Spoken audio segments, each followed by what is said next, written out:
प्रदान किया है। सो परमेश्वर को महिमा मिले। सारी बातों में परमेश्वर को हम धन्यवाद करते हैं। और दैनिक मन्ना भाग 1 कार्यक्रम में मैं आप सबका स्वागत करता हूं। और इसको हमने एक नया सीरीज आरंभ किया है जिसका हमने शीर्षक दिया है, जो यहोवा का भय मानता है वो ऐसा ही आशीष पाएगा।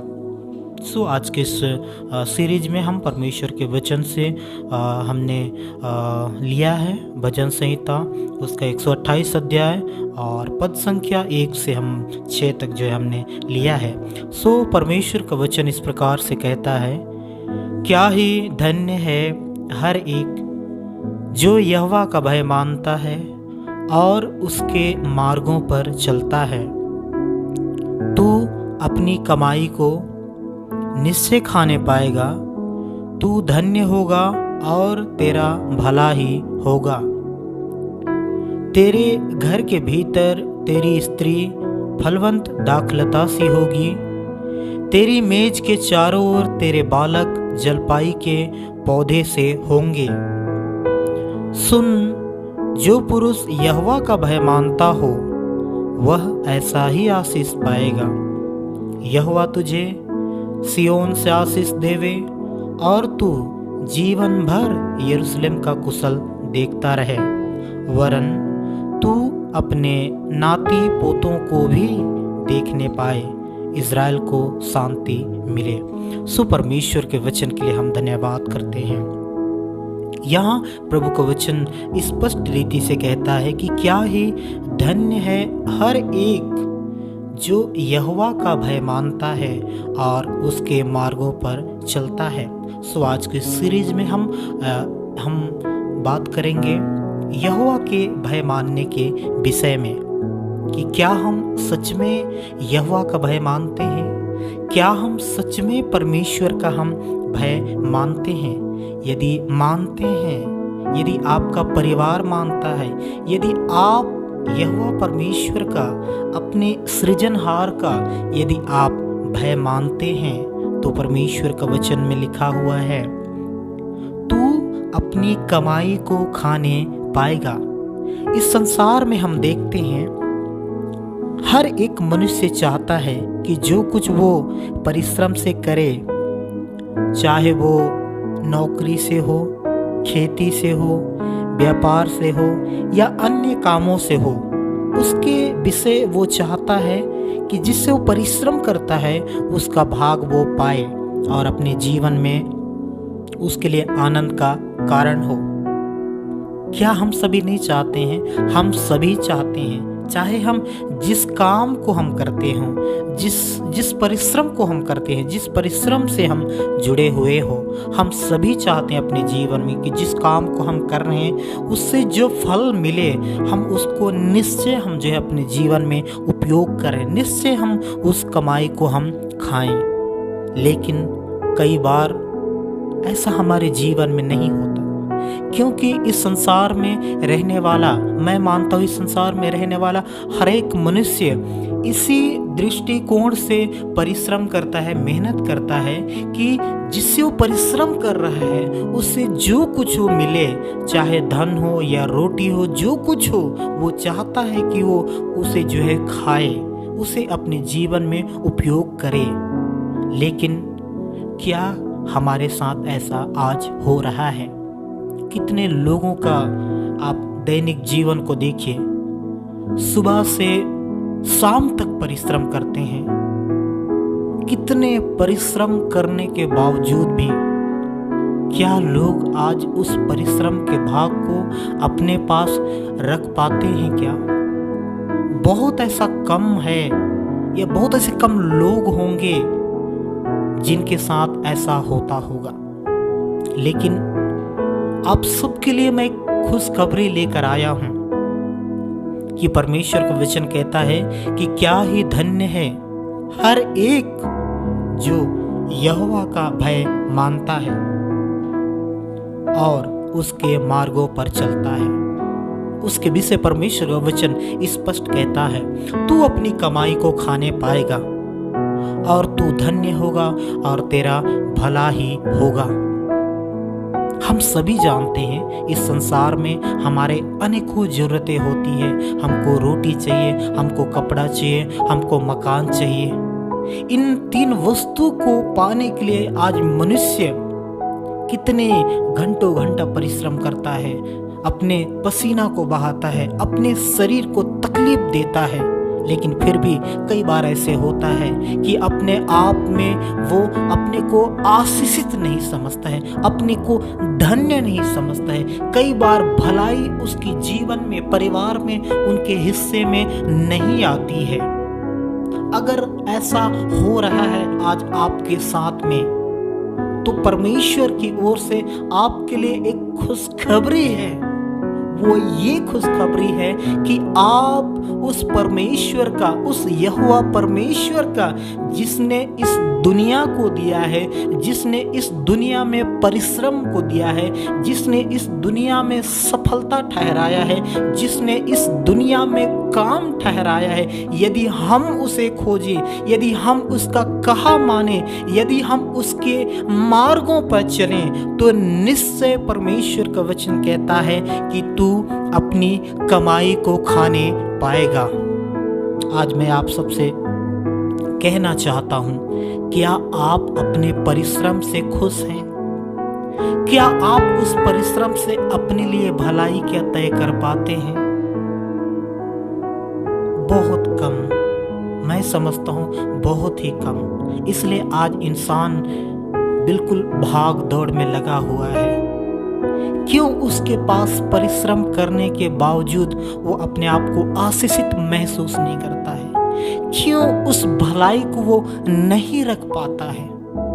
किसी न किसी हिस्से में, हमारे जीवन के किसी न किसी भाग में शायद हम परमेश्वर के मार्ग से अलग हो चुके हैं। शायद हम हमारे जीवन में जिस रीति से परमेश्वर का भय मानना चाहिए, उस रीति से शायद हमने परमेश्वर का भय मानना छोड़ दिया हो। क्या जब आप प्रतिदिन सवेरे जब आप उठते हैं, क्या आप परमेश्वर को प्राथमिकता देते हैं, या आप ये सोच के आप झटपट में लग जाते हैं कि मुझे काम पे जाना है, मुझे यहाँ जाना है, मुझे वहाँ जाना है, मुझे ये काम करना है, मुझे वो काम करना है, मुझे फलाने से मिलना है, मुझे और कहीं जाना है? क्या हम ऐसा करते हैं?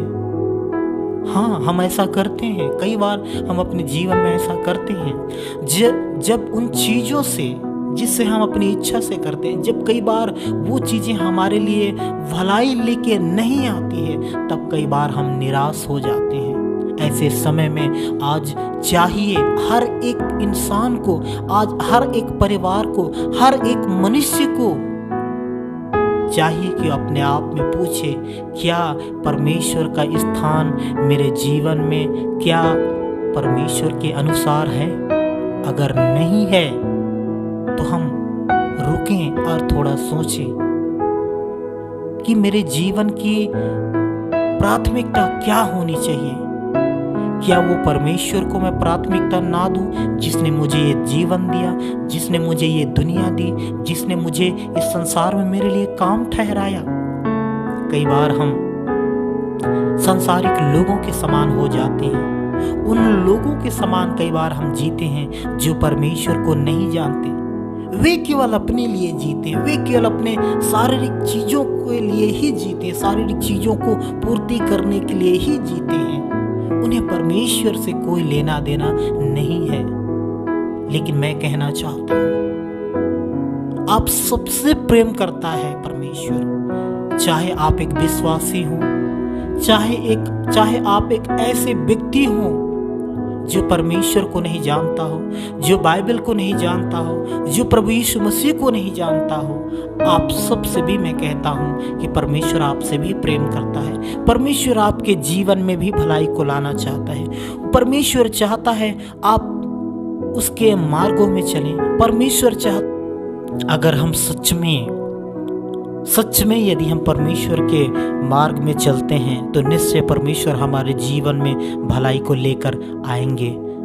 ये फर्क नहीं पड़ता आप किस स्थान में रहते हैं, आप किस जगह से हैं, आपका नाम क्या है, आप किस समुदाय से आते हैं, ये फर्क नहीं पड़ता, क्योंकि परमेश्वर का वचन में लिखा हुआ है कि उसने मनुष्य को अपने स्वरूप और अपनी समानता में उसने बनाया। सो हर एक मनुष्य को रचने वाला वही परमेश्वर है, और वही परमेश्वर कहता है कि तू अपनी कमाई को खाने पाएगा और तू धन्य होगा और तेरा भला ही होगा। और आगे परमेश्वर के वचन में लिखा हुआ है 3 पद में, तेरे घर के भीतर तेरी स्त्री फलवंत दाखलता सी होगी और तेरी मेज के चारों ओर तेरे बालक जलपाई के पौधे से होंगे। ये कितनी धन्य बात है परमेश्वर के मार्गों में चलने वाले लोगों के लिए, कि प्रभु का वचन कहता है कि तेरे घर के भीतर तेरी स्त्री फलवंत दाखलता सी होगी। सोचिए आज कितने परिवार हैं, आज कितने लोग ऐसे होंगे, कितने आज घर ऐसे होंगे जिनके जीवन में स्त्री के कारण घर में लड़ाइयाँ होती है, स्त्री के कारण घर जो है टूट रहा है, स्त्री के कारण परिवार टूट रहा है। कितने ऐसे घर होंगे जहाँ स्त्री के विषय में हम पाते हैं कि कई बार वो बीमार में हैं, कई बार परेशानियों में हैं, जिनके कारण घर में जो फाइनेंशियली जो हमारे पास रुपए हैं वो भी खर्च हो जाते हैं। कई बार हमारे परिवार में, हमारे जीवन में, विशेष करके स्त्रियों के जीवन में परमेश्वर की आशीष नहीं होती, जिसके कारण स्त्री के कारण, उनके बीमारी के कारण, उनकी समस्याओं के कारण, नासमझी के कारण, कई बार उनके गुस्से के कारण, परिवार को सही रीति से ना चलाने के कारण कई बार परिवार टूटता है, कई बार घर में अशांति आती है, कई बार परिवार स्थिर नहीं होता है। लेकिन परमेश्वर का धन्यवाद हो, जहाँ हम प्रभु के वचन को हम पाते हैं कि लिखा है कि जो परमेश्वर का भय मानता है और उसके मार्गों में चलता है, उसके विषय उस पुरुष के, स्त्री के विषय परमेश्वर का वचन कहता है, तेरी स्त्री फलवंत दाखलता सी होगी, फलवंत दाखलता सी होगी। और प्रभु का वचन कहता है कि तेरी मेज के चारों ओर तेरे बालक जलपाई के पौधे के समान होंगे। ये कितनी उत्तम आशीष है, कितनी उत्तम आशीष है। आज कितने परिवार हैं जहां पे बच्चों के कारण, माँ के कारण या स्त्री के कारण जब समझदारी नहीं रखते हैं परिवार में, कितना परिवार टूट जाता है। लेकिन प्रभु का धन्यवाद हो, परमेश्वर का वचन कहता है कि तेरी स्त्री फलवंत दाखलता सी होगी और तेरे बालक जलपाई के पौधे के समान होंगे। आज कितने परिवार में बालक नहीं है, आज कितने परिवार में बच्चे नहीं हैं, आज कितने परिवार हैं जहाँ पे स्त्री अपने जिम्मेदारी को पति के प्रति, परिवार के प्रति, बच्चों के प्रति, अपने बुजुर्ग माता पिता के प्रति अपनी जिम्मेदारी को नहीं समझते हैं। नहीं समझने के कारण कई बार परिवार जो है टूटा और निराशा की अवस्था में जो है रहता है। लेकिन प्रभु का धन्यवाद हो, परमेश्वर का वचन कहता है तेरे बालक जलपाई के पौधे से होंगे। आज कितने ऐसे लोग होंगे जिनके हाथों में अपने बालकों का उंगली तक नहीं होता है,